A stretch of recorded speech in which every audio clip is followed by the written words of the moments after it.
이번에는 한국의 기부법 정책과 기부문화 전반과 한국의 기부 역사에 대해서 연세대학교 강철희 교수님께서 강의를 해주시겠습니다. 뜨거운 박수로 맞아주시기 바랍니다.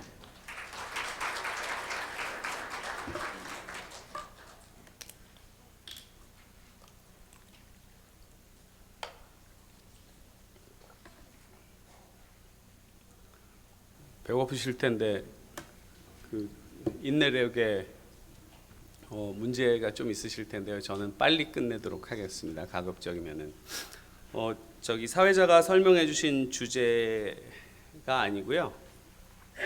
한 달 전에 요청을 받았습니다. 이런 발표를 해라. 그래서 그 앞에 두 분께서는 영국 체러티 액트와 관련해서, 그리고 그다음에 우리 신 변호사님은 미국의 체러티 관련된, 그리고 비영리 조직과 관련된 법 체계에 관련해서 설명을 해주셨는데요. 저는 여러분들도 그렇고 여러분들이 대부분 경우에 체러티 섹터 혹은 공익 비영리 그 조직에 속한 분들이라고 생각이 되어졌고요. 그리고 오늘 오신 외국 발표자분들도 비슷한 영역에 속하신 분들이라고 생각이 됐습니다. 그래서 저는 한국 공익 NPO의 생태계를 보여주자. 지금 현재 우리가 어디까지 왔고 어디까지 앞으로 가야 될 게 뭔가 하는 것들을 갖다가 말씀을 드리고 싶었습니다. 한마디로 얘기하면 정말 큰 진화를 이뤄냈다 하는 것입니다. 그렇지만 아직 새롭게 적응해야 될 것들이 많다 하는 그런 말씀을 드리고자 합니다. 이 발표를 위해서 제가 발품을 좀 팔았는데요. 가이드스타에게 가이드스타랑 국세청만이 이런 자료를 갖고 있습니다.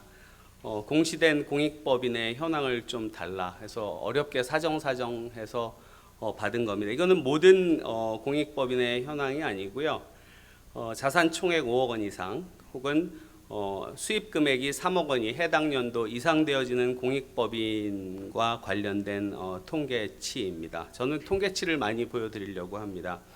2012년에 5,783개에서 2014년에는 7,001개 지속적으로 발전하고 있다 하는 것을 여러분들이 보실 수 있습니다. 그 영역은 거기 나타난 바와 같고요. 그 다음에 이건 제가 한 5년 전에 NPO 공동회의와 했던 프로젝트인데요. 한국의 디벨롭먼트 NPO의 발전 양상입니다. 70년대부터 시작을 해서 2000년대까지 디벨롭먼트 NGO가 이렇게 성장을 하고 있다 하는 것입니다. 한국의 체리티 섹터 그리고 NPO 섹터의 발전 양상을 그대로 보여주는 것이라고 볼 수 있겠습니다. 특히 2000년대 이후 정말 괄목할 만한 성장을 이루고 있다 하는 것을 보여줍니다. 그래서 이제 제가 그 다음번부터 여러분과 함께 나누고자 하는 것은 생태계의 코어 구성 요소들입니다. 그래서 저는 NPO를 중심에 두고 NPO의 생존과 관련해서 핵심적인 기능을 하는 것들로 시민, 시티즌, 그 다음에 거버먼트, 컴퍼니, 그리고 NPO의 생존의 근거인 소셜 코우즈, 사회 문제라고 얘기를 하죠. 그리고 한국 NPO의 성장 및 생존에 크게 영향을 미쳤던 아웃사이드 서포트라는 개념을 여러분들에게 소개를 하면서 이런 것들이 어떻게 지금 변화하고 있는지, 진화하고 있는지, 그 가운데서 한국의 체리티 오가니제이션 혹은 공익 NPO 오가니제이션들이 뭘 어떻게 방향을 찾아 나가야 되는지, 그런 얘기들을 여러분과 나누고자 합니다. 먼저 시민에 대해서 말씀을 드리도록 하겠습니다. 우리 시민은 한국 체리티와 NPO 성장과 발전의 기본적인 토대입니다. 정말로 괄목할 만한 성장을 이루었고요. 제가 조금 이따 통계적으로 보여드리도록 하겠습니다. 그렇지만 아직 제가 보기에는 한 중간 단계 정도로의 발전을 이루었다라고 생각이 되어지고요. 아직 그 시민의 측면에서 더 변화가 발생될 필요성이 있다 하는 것이고요. 특히 기부와 관련해서는 유산 기부 이런 부분에서는 매우 미흡하고, 그리고 거버넌스의 참여 이런 부분에 있어서도 상당히 미흡한 그런 현실이다 하는 그런 것들을 여러분께 보여주고자 합니다. 먼저 시민의 기부와 자원봉사에 대한 그 통계치들입니다. 이거는 국세청 보고이기 때문에 Religious Giving을 포함하고 있는 것입니다. 경제 위기가 있든 없든 끊임없이 발전을 해오고 있어서 2013년에는 국세청 보고는 underestimated가 됐습니다. 과소 추정이 되어졌다라고 늘 얘기를 하죠. 그럼에도 불구하고 약 7.8조 원 정도의 그런 규모로 이루어지고 있고요.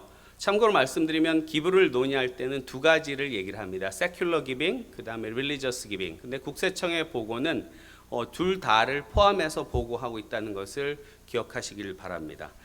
시민의 자원봉사 참여, 이것도 역시 한 7.7% 수준에서 이루어지고 있고, 평균 26시간 정도의 자원봉사를 행하는 그런 이거는 통계청 조사입니다. 그런 정도의 규모에서 한국 시민들이 상당히 많이 발전하고 있다.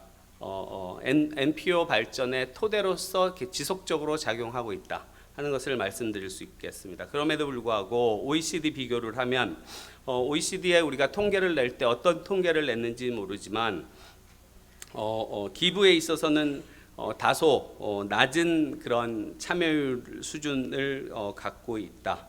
그렇지만 긍정적인 측면은 2007년부터 12년까지 끊임없이 그 증가하는 그런 추세를 보이는 몇 안 되는 나라 중에 하나이다 하는 그런 것을 말씀드릴 수 있을 것 같습니다. 그리고 개인 기부와 관련해서 조금 더 구체적으로 보면 제가 10몇 년 동안 했던 아름다운 재단 조사 결과입니다. 참여율은 다소 떨어집니다. 계속해서 조금씩 한국의 경제 위기를 경제적 어려움을 반영해서 참여율은 떨어지는데 평균 기부액은 지속적으로 증가하고 있습니다. 그래서 2013년 같은 경우에 세큘러 기빙만 말씀드려서 32만 1,000원 정도 평균 그 정도의 기부를 행할 정도로 시민의 기부는 지속적으로 증가하고 있다 하는 그런 말씀을 드릴 수가 있겠고요. 자원봉사 역시 변동이 있습니다. 영어로 fluctuation이라 그러는데요. 그럼에도 불구하고 한 20% 선에서 그 참여가 이루어지고 있고, 기부와 마찬가지로 secular volunteering에 있어서도 참여하는 사람들의 경우에 있어서는 그 시간이 지속적으로 증가하고 있다. 즉 질에 있어서 그 충성적인 그런 활동을 하는 사람들이 우리 시민들에게는 꽤 있다 하는 그런 말씀을 드릴 수 있을 것 같습니다. 다음이네요. 이게 제가 이런 걸 잘 활용을 못합니다. 그래갖고 우리 그 조교가 가르쳐 주는 방식으로 하는데요. 한국에서는 여러분들 혹시 미국에서도 오고 영국에서도 오셨으니까 코끼리를 어떻게 냉장고에 넣는지 아십니까? 조교를 시키면 됩니다. 조교가 거의 모든 것을 다 해줍니다. 저 같은 경우에는 조교가 없으면 거의 생존해 나갈 수 없는 그런 수준에 있습니다.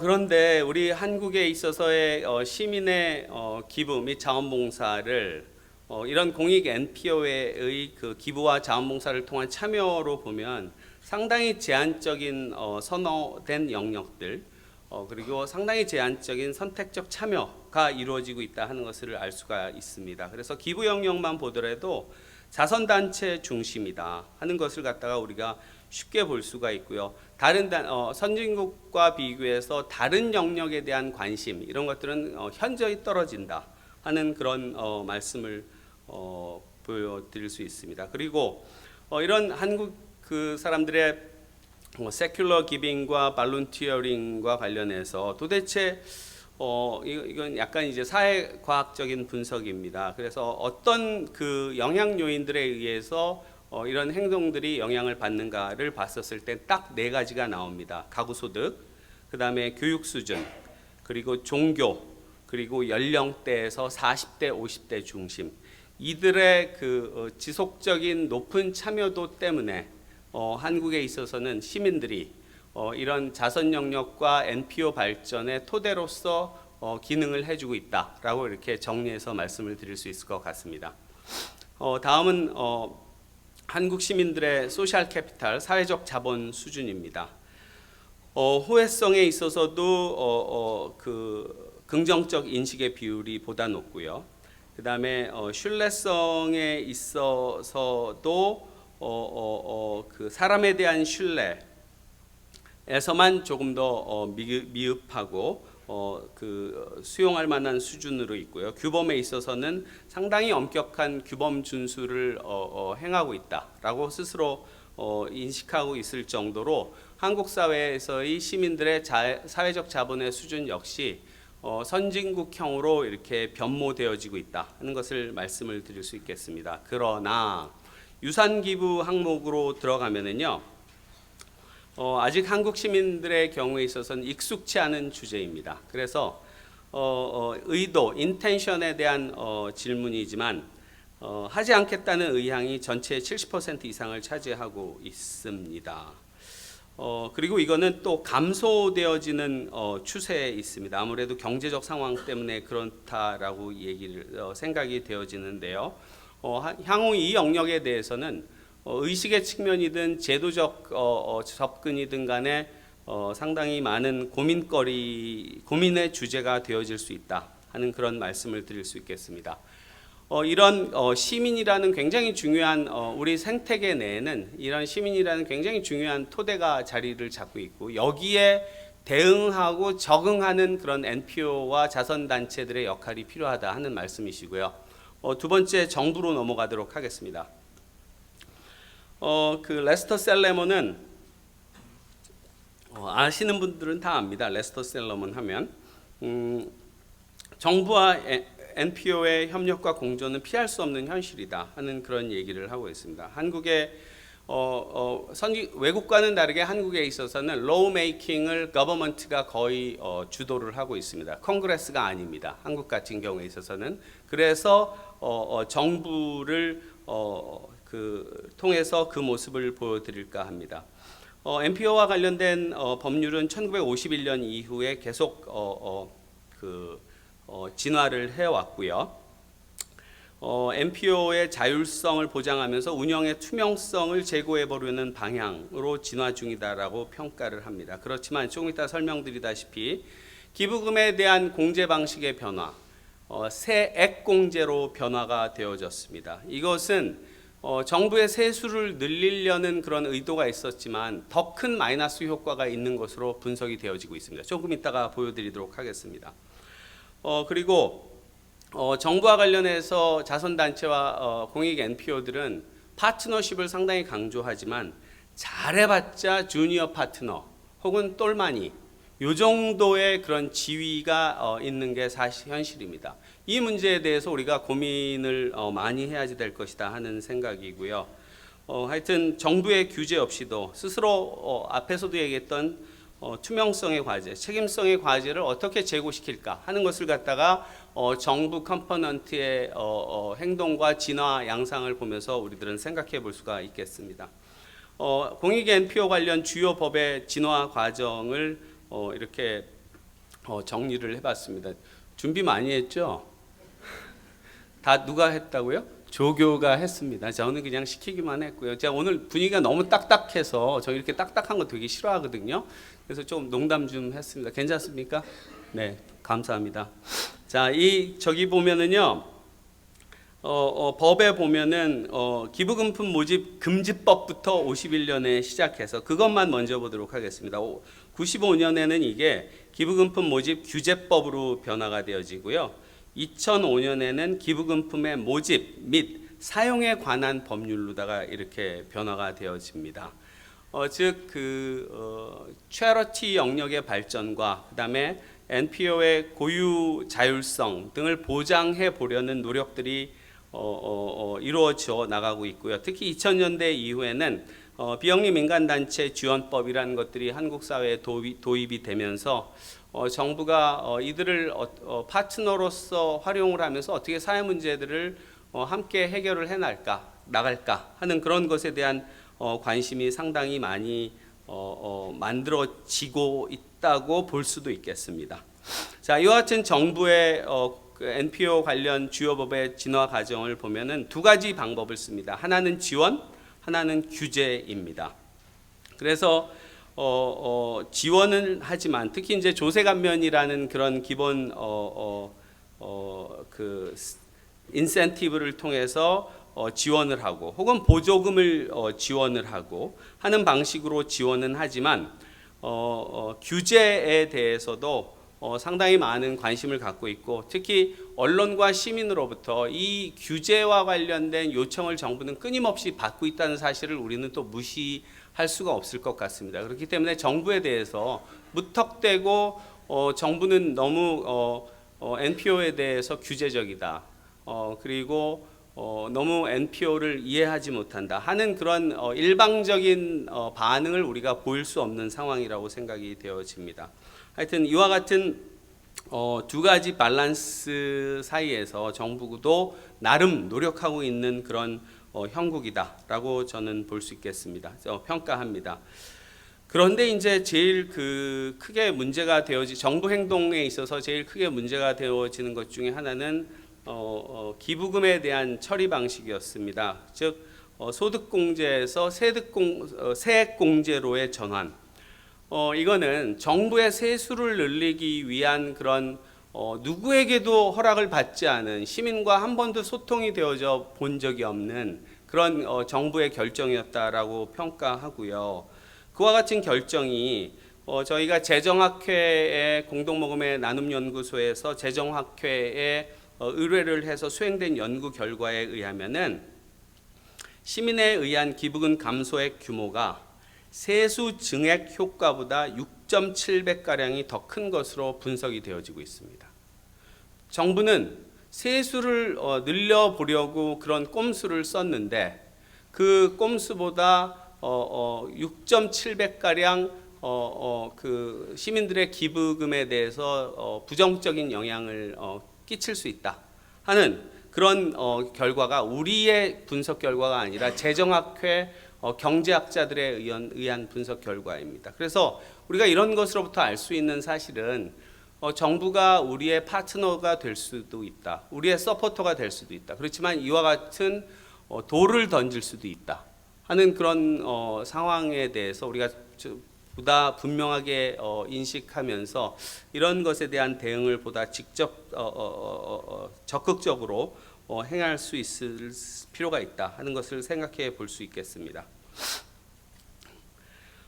그리고 정부와 체러티, 그다음에 정부와 공익 NPO와 관련돼서 상당히 문제가 되어지는 것은 한국에서 미국과는 다르게 부처별 규정입니다. 그래서 이로 인해서 상당히 큰 비효율을 발생을 시킵니다.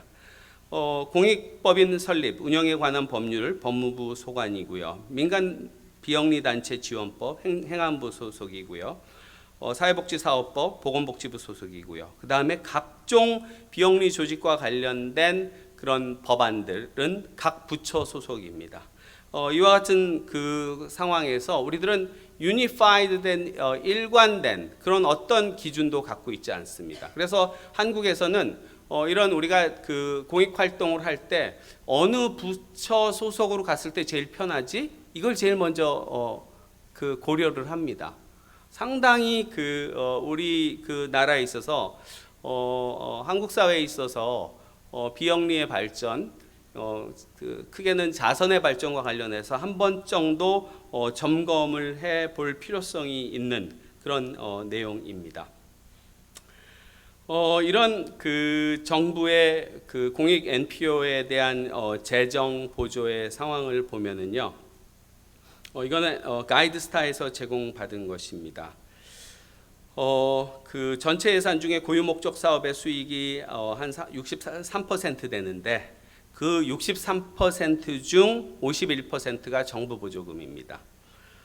이런 그 디펜던시, 정부의 의존성은 피할 수 없는 현실이지만 상당히 여러 가지 생각을 하게끔 하는 그런 요소입니다. 그 부정적으로 작용할 그런 가능성도 상당히 많다 하는 것을 우리가 인식할 필요가 있겠습니다.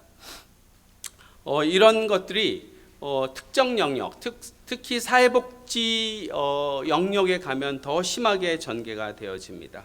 그래서 전국 사회복지관의 경우에 전체 예산 중에 평균 47.4%가 정부 보조금에 의존하면서 운영이 되어지고 있는 현실입니다. 이런 그 상황은 정부와 NPO와의 관계에 있어서의 갑을관계, 한국 사회에서 요즘 많이 문제가 되는 갑과 을의 관계, 이런 문제가 고착되어질 수 있는, NPO가 을로서 고착되어질 수 있는 그런 가능성들을 나타낼 수 있는 현상이다라고 생각이 되어집니다. 다음 기업에 대해서 말씀을 드리도록 하겠습니다. 기업 역시 사회 발전 과정 중에서 NPO와의 중요한 파트너로서의 잠재력을 갖고 있습니다. 그런 한국의 기업들의 행동들을 보면 천대 기업 중심으로 그러한 활동들이 전개되어지는 경향이 있다 하는 것을 말씀드릴 수 있겠고요. 그 다음에 기업의 이와 같은 활동들은 상당 부분 경기의 영향을 많이 받는다 하는 그런 이해를 우리가 분명하게 해볼 필요가 있고요. 그리고 기업이 NPO를 파트너로 생각하면서 그런 사회를 위한 공헌 활동들을 전개하고 있다. 그렇지만 기업이 모두를 다 그렇게 파트너로 생각하는 건 아니고 선별적으로 그들의 이해관계에 맞는 역량이 되어지는 그런 대상에 대해서만 기껏해야 주니어 파트너 정도로 여기면서 그 관계를 이어나가고 있다 하는 것을 이해할 수 있겠고요. 이해해 볼 필요성이 있겠고요.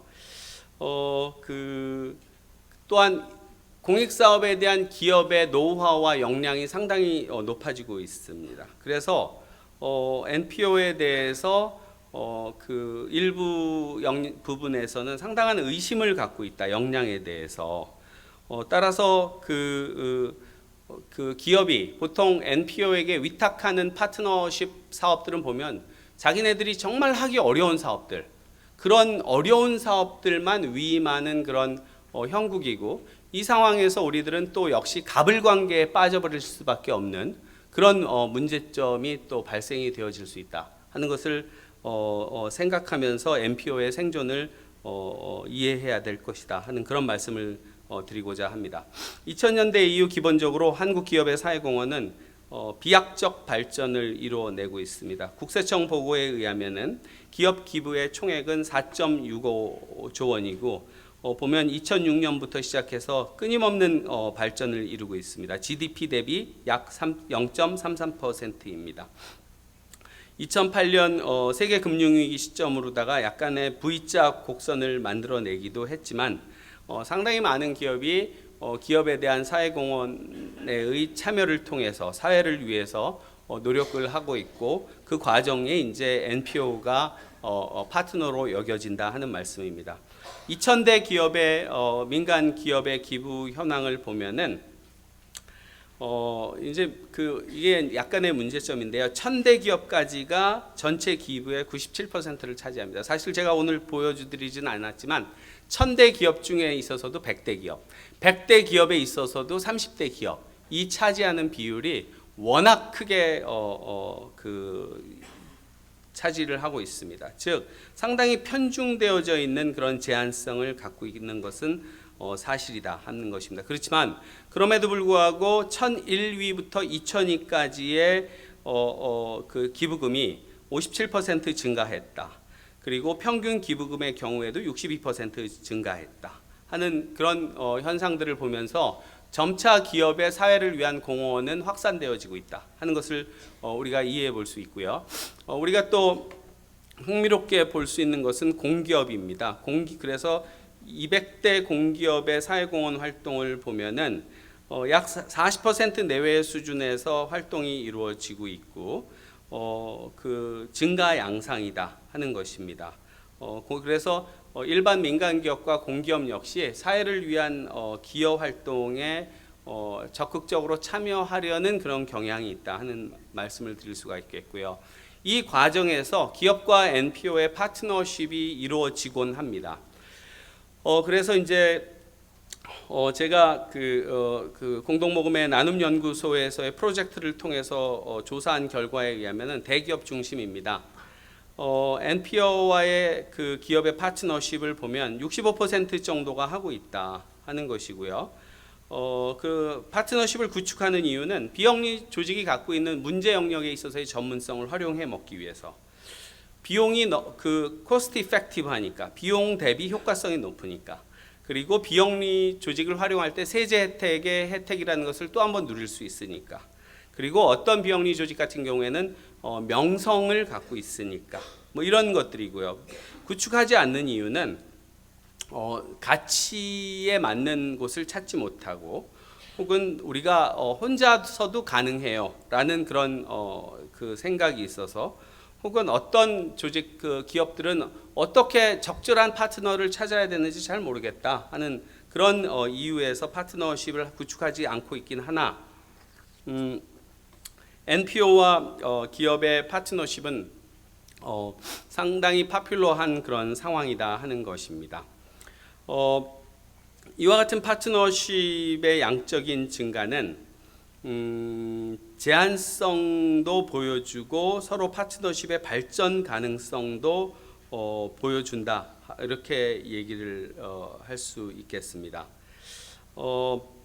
여전히 기업이 기획해서 직접 사회를 위한 기부 활동을 전개하는 방식이 가장 큰 비중을 차지하고 있습니다. 그렇지만 동시에 파트너십도 상당히 적극적으로 이루어지고 있고요. 특히 그 과정에서 지정기부금이라는 그런 방식을 통한 접근도 상당히 활성화되어지고 있다 하는 그런 것을 우리가 볼 수 있다 하는 말씀을 드릴 수 있을 것 같습니다. 넘어가도록 하겠습니다. 다음은 소셜 코즈, 그 비영리 조직 혹은 그 자선 조직들의 생존의 근거가 되어지는 소셜 코즈입니다. 저는 이렇게 생각합니다. 이 부분을 만약에 우리가 잡아내지 못하고 변화하는 이 코즈를 갖고 애드버커시를 하지 못한다면 우리의 미래는 황이다. 이런 단어를 써도 되겠습니까?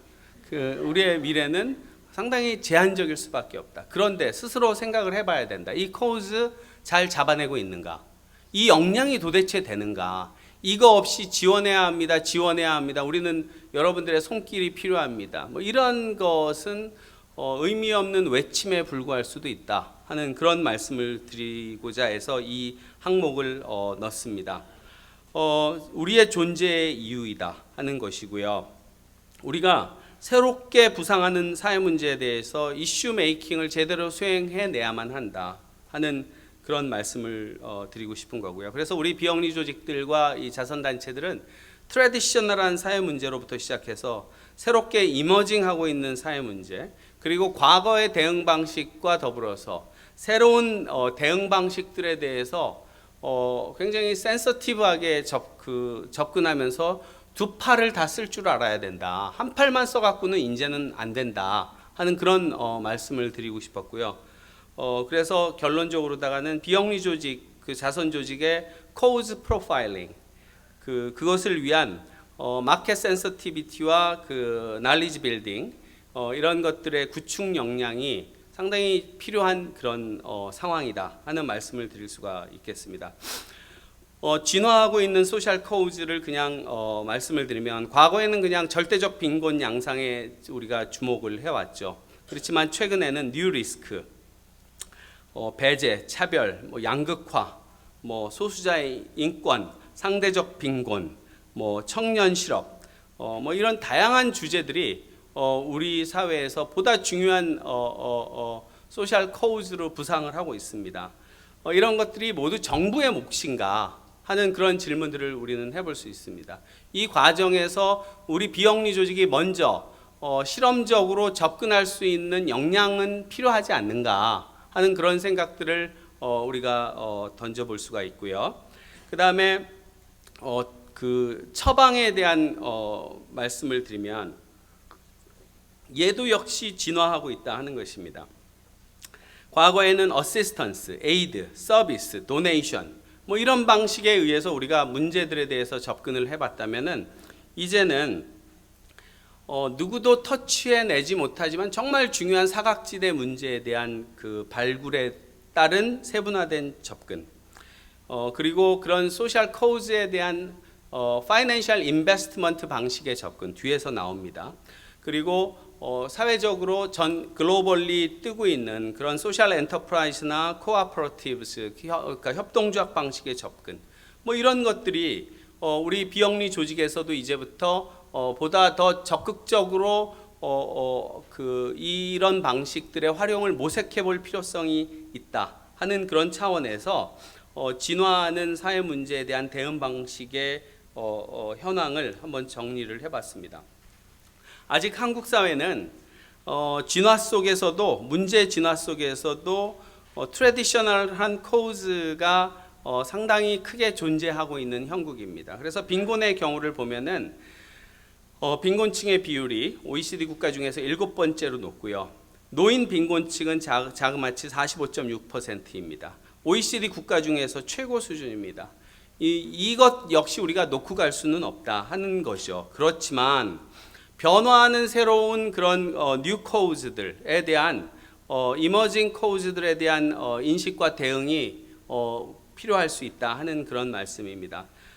니트라는 말이 요즘 상당히 유행하고 있죠. Not in employment, education and training. 이런 인구가 지속적으로 증가하고 있습니다. 빈곤의 대물림과 관련될 수 있는 지표일 수도 있습니다. 이게 그 통계청 보고에 의하면은 15세에서 34세까지 했을 때 우리 인구들 중에 약 10%, 그러니까 그 연령 인구들 중에 10%인 것이고요. 공동모금의 나눔연구소에서의 최근의 분석 결과에 의하면은 20대 청년 인구의 21.8%, 빈곤 가정 그 청년 인구의 40%가 니트라고 합니다. 이런 문제들에 대해서 우리가 이렇게 진화하고 있는 소셜 코즈에 대한 이해가 없이 그냥 그 과거의 문제에 대해서만 머무를 수 있는 그런 것을 우리가 극복해야 된다는 차원에서 이런 통계를 갖고 왔습니다. 소득 양극화 심화의 문제, 이거는 지속되어져 온 문제이긴 한데요. OECD 보고에 의하면은 소득 1분위 대 9분위의 소득비가 4.72배로 미국 다음으로다가 두 번째로다가 높은 나라입니다. 하여튼 이런 문제들에 대해서 우리가 센서티브하지 않으면서 생존의 길을 모색하는 것은 상당히 적절하지 않은 접근일 수 있다 하는 차원에서 말씀을 드리는 것입니다. 이거는 이제 공동모금회에서 최근에 120억 원의 버짓을 갖고 새로 뉴 아젠다, 그래서 아직 지금까지 우리가 그 접근하지 않은 영역에 대한 접근을 새로 올해부터 시작을 하고 있습니다. 그것을 위한 분석 과정에서 나온 건데요. 그냥 한번 예로 설명을 드리는 것입니다. 우리나라에 있는 위기 청소년의 수가 이 정도로 많습니다. 그렇지만 이런 그 국가에 의해서 커버되어지는 수는 4,500명 정도로 상당히 제한되어져 있는 것으로 파악이 되어지고 있습니다. 그 나머지가 바로 우리의 역할이고, 우리가 이런 그 인구들에 대한 파악을 통해서 그 부분을 채워주는 그런 역할을 해야지 되는데, 과연 비영리 영역에서 이런 세분화된 접근과 파악의 역량이 있는가 하는 것을 말씀드리고 싶어서 준비를 해봤었습니다. 장애인과 관련해서도 우리는 시각을 달리해 볼 필요가 있다 하는 말씀입니다. 장애인 당사자의 차별 체감률은 매우 높은데 시민들의 장애인에 대한 차별 인식도는 상당히 낮습니다. 이 갭은 장애 당사자에 대한 접근보다는 시민에 대한 접근을 행하는 그런 다른 그 시각에서의 접근이 필요할 수 있을 것 같다. 향후 그런 과제도 중요한 과제일 수 있다 하는 차원에서 말씀을 드립니다. 그리고 문제 해결 방식에서 한국 사회에서도 최근에 많이 소개되어지고 있는 새로운 투자적 방식의 접근 방법들, 소셜 임팩트 본드와 같은 그런 이노베이티브한 어프로치가 법적인 검토와 함께 한국 사회에 있어서도 보다 더 적극적으로 모색될 필요성이 있고 확대되어질 필요성이 있다. 이 과정에서 NPO가 중요한 역할을 리딩해 나갈 수 있는 그러한 그 역할이 필요한데 과연 그런 그 올드 소셜 코즈든 뉴 소셜 코즈든 간에 그런 것과 관련돼서 현황인 현재 상태는 어떠한지 하는 것을 생각해 볼 수 있게 하는 주제입니다.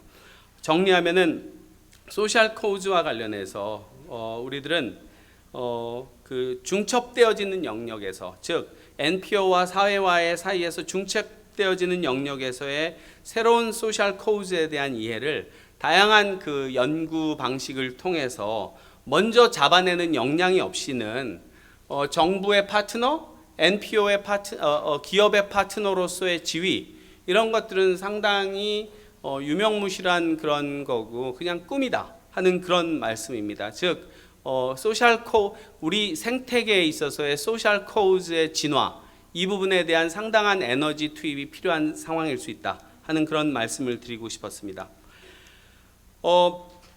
조금만 참으세요. 2개 남았습니다. 소셜 서포트에 대해서, 아웃사이드 서포트에 대해서 말씀을 드리도록 하겠습니다. 우리 생태계에서 레스터 셀레먼은 NPO의 확산을 가져온 것을 3가지 힘이라고 설명을 합니다. From the top, government를 얘기를 하고요. From the bottom, 시민을 얘기를 하고요. From the outside, 그래서 자국 밖에 존재하는 글로벌 NPO 등을 얘기를 합니다. 이것과 관련해서 우리는 상당히 재미있는 우리들의 지위 변화를 관찰을 할 수가 있겠습니다. 한국은 outside support의 recipient였습니다. 그렇지만 영어로 하겠습니다. Not anymore. 우리들은 outside support의 provider입니다. 아주 메이저 프로바이더로의 스테이터스 체인지를 일으켜낸 그런 상황입니다. 그리고 outside pressure의 recipient였습니다. 그렇지만 이제는 pressure actor로서의 그런 지위로 우리들은 변화하고 있습니다. 그래서 이와 관련된 그 현상들을 이렇게 여러분들에게 그 간단히 정리해 보도록 하겠습니다. 1945년부터 시작해서 2000년까지 한국 사회는 국제사회로부터 원조의 수원국이었습니다. 즉 리시피언트였었습니다. 특히 해방 직후에는 긴급구호, 그래서 가난한 사람들을 중심으로 해서 그 외국의 그 이런 아웃사이드 서포트가 없으면 한국 사회는 그 생존을 해낼 수 없는 그런 그 상황이었습니다. 이제는 졸업했습니다. 그래서 1990년대 이후로 그 ODA의 지원이라든지 이런 것으로부터 거의 다 졸업을 해내고 이제는 공여자의 그 지위로 가고 있습니다. 이런 그 리시피언트의 과정에서도 우리는 아웃사이드 서포트에 대해서 상당히 감사해야지 될 것이라고 생각을 합니다.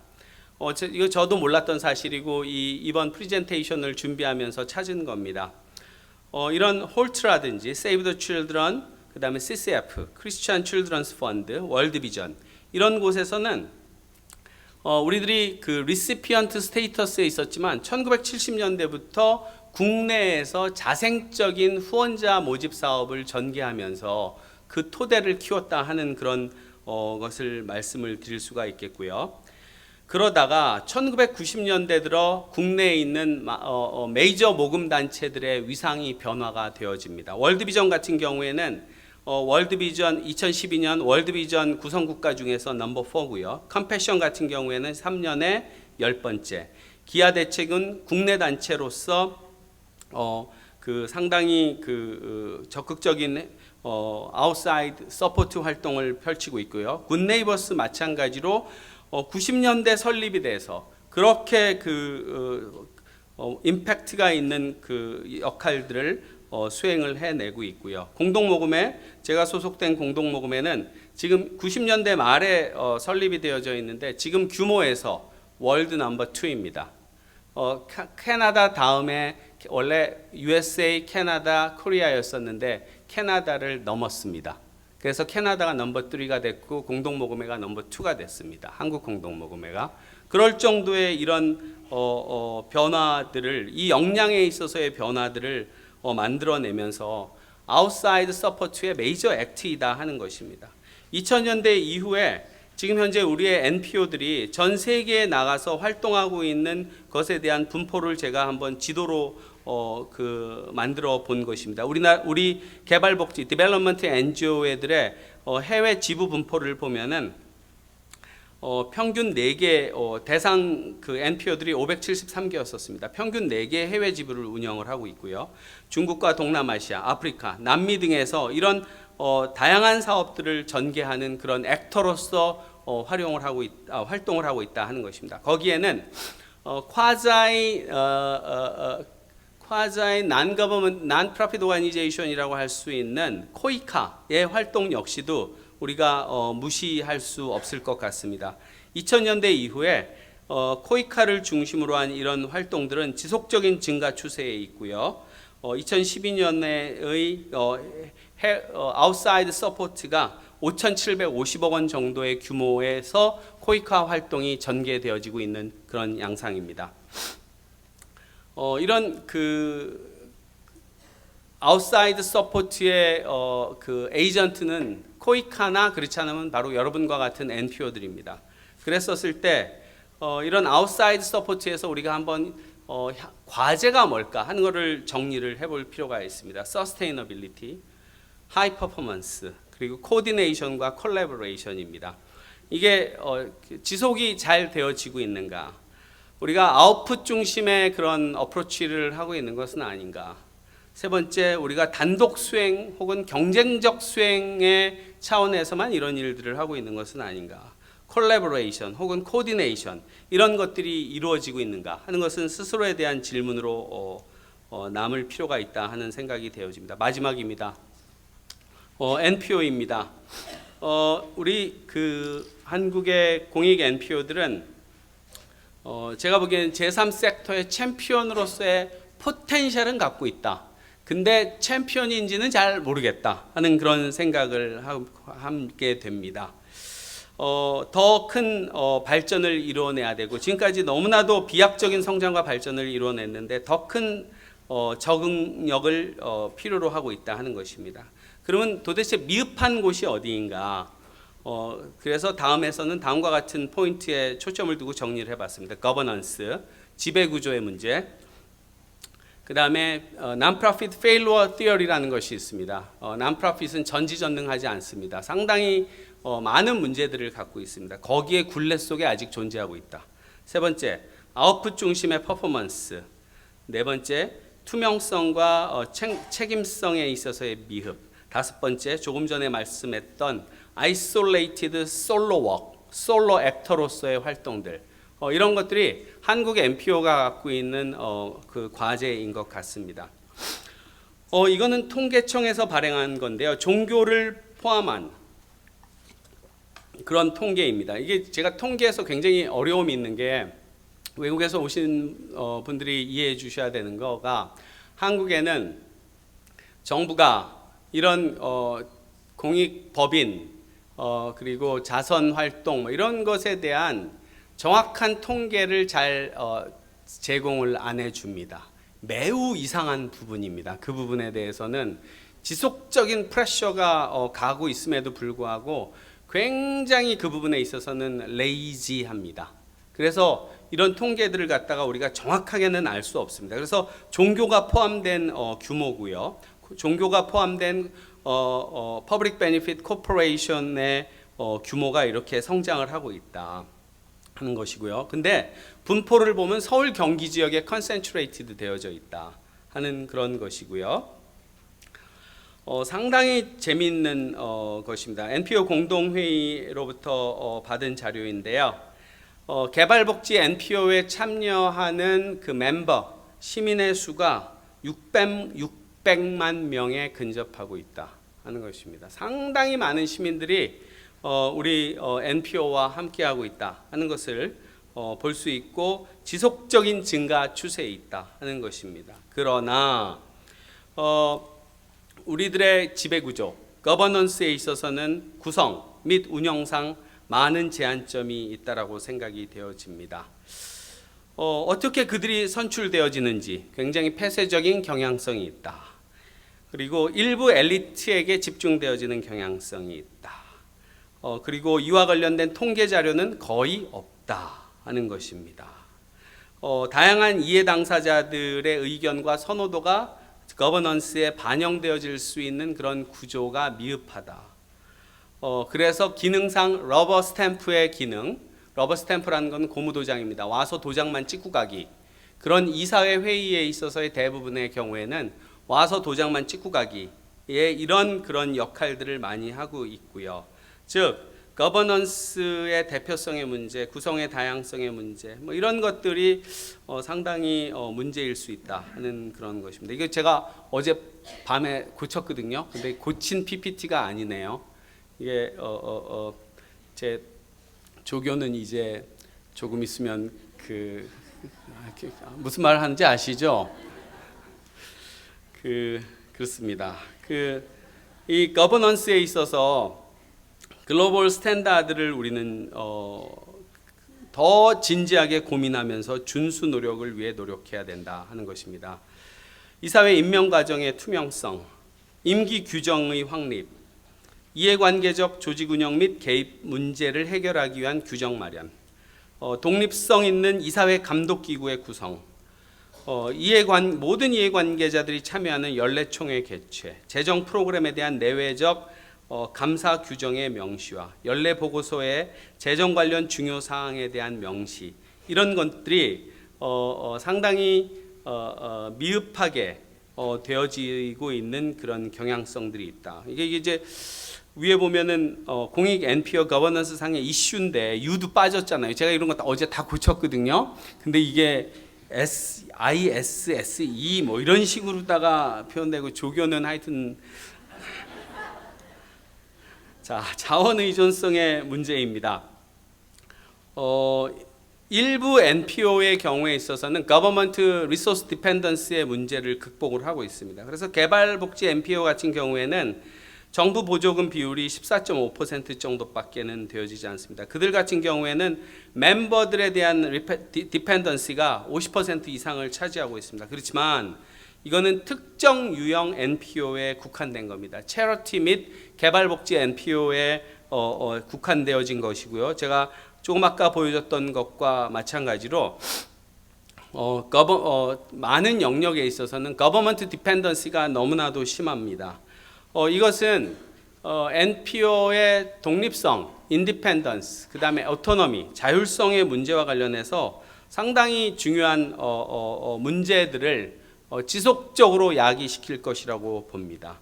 그리고 활동 영역에 있어서 NPO 페일러와 관련해서 논의되어지는 포인트 중에 하나가 뭐냐면은 지들이 좋아하는 그냥 특정 영역에서의 제한된 활동들이라는 그런 포인트입니다.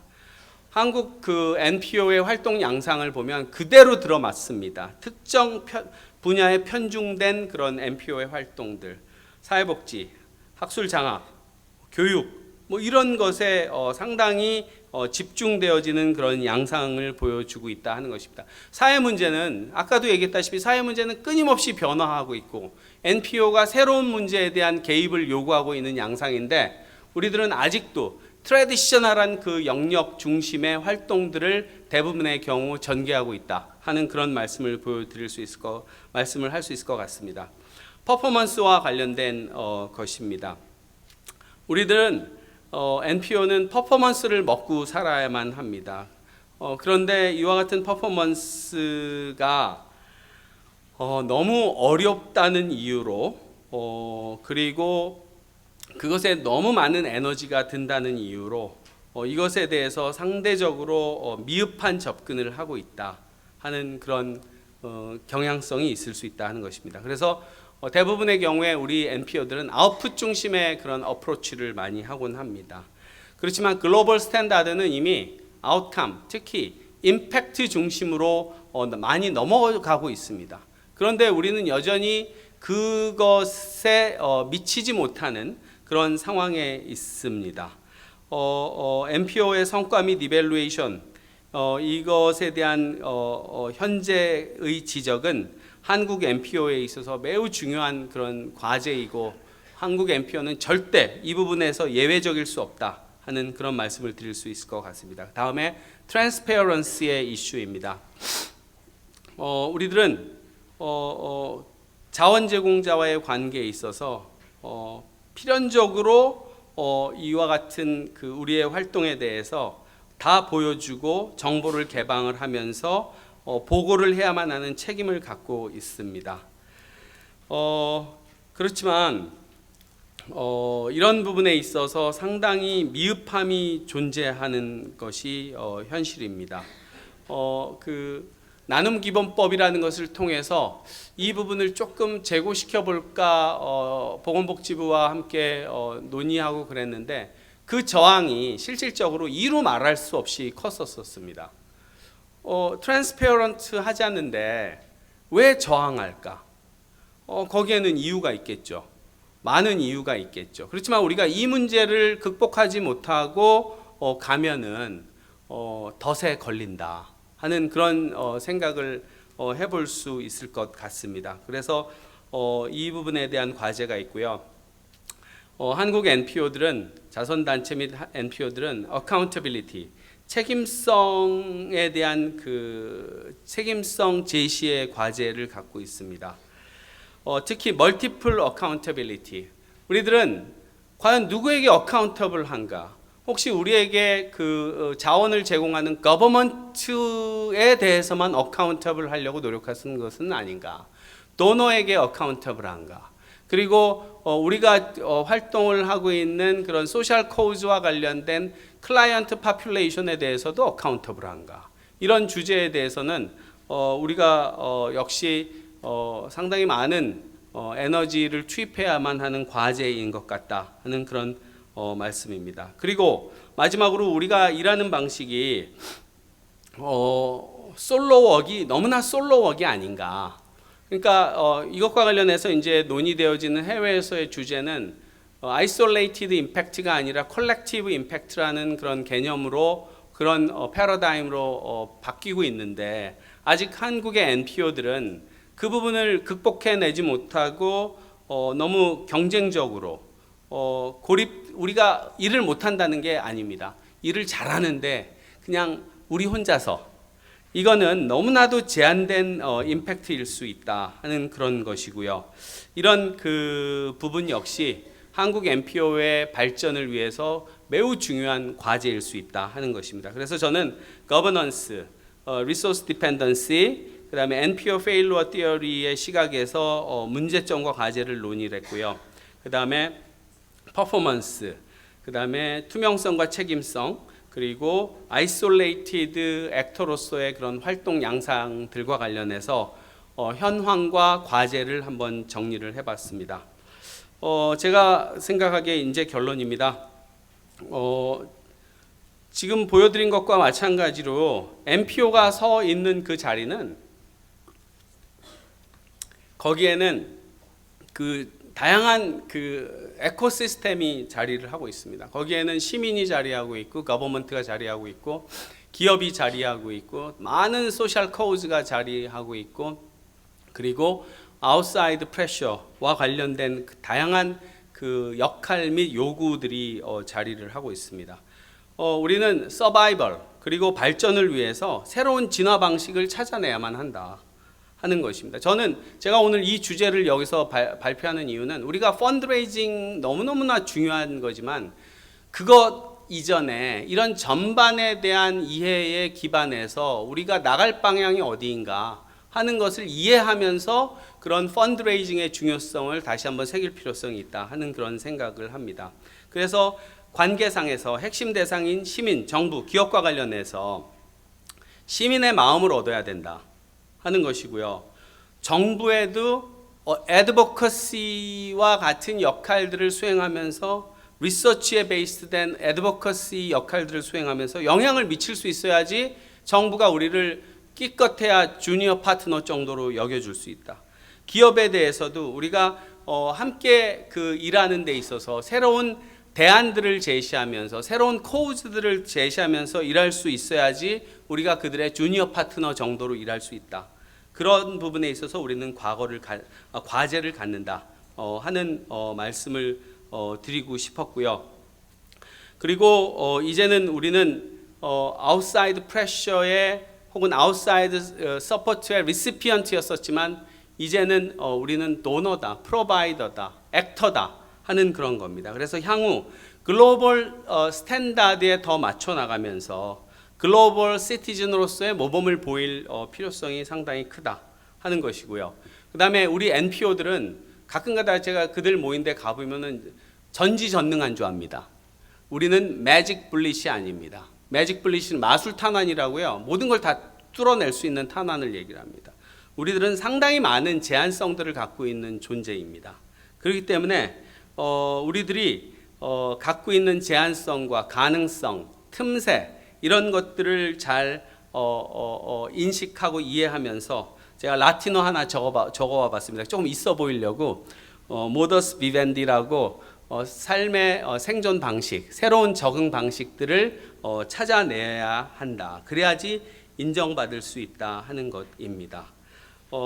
하여튼 우리들이 한국 NPO와 이 자선 영역이라는 것이 상당히 큰 적응을 해냈고 발전을 이루어냈습니다. 그렇지만 지금 한 것만큼 과제도 엄청 많다 하는 것입니다. 그래서 오늘과 같은 컨퍼런스를 통해서 여러분들이 그런 내용들에 대한 이해와 더불어서 과제 그리고 그 다음에 선진국에서의 베스트 프랙티스에 대한 이해를 높여서 잘 적용하셔서 더 큰 성장과 발전을 이루길 바랍니다. 감사합니다.